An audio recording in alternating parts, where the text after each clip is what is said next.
April's a great time for any final planting and prep work before winter. But look out for cold snaps, they can come in pretty quickly. Get your tulip bulbs in the ground, ready for some spring colour.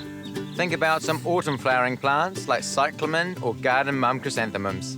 Potted colour is an instant boost, and we've got calendula, pansies and flowering kale in store now.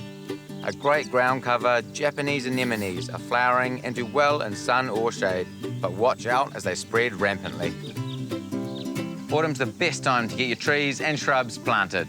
Camellias are arriving in store now, and there are 3 main types to choose from. Sasanqua for early flowering, Japonica for the widest range of flower types, and hybrid camellias, which have been bred to have some of the best attributes from each variety. Moving on to edibles, replant your beds with winter veggies like celery, beetroot or broad beans. To regenerate nitrogen levels in the soil, sow a green crop like lupin or mustard in any space that's empty.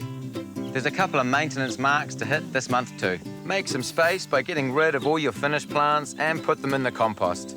Chilies still have some growing to do, but reduce the amount of water to intensify the flavour. Dust your brassicas with Derris dust to protect them from the caterpillars of white butterfly and diamondback moth. Move your frost-sensitive plants to sheltered spots like geraniums and begonias.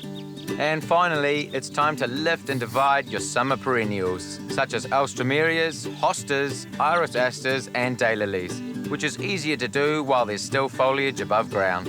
You'll be seeing some dramatic changes over the next few months as autumn really sets in. With all your tasks done, just sit back and enjoy nature's show.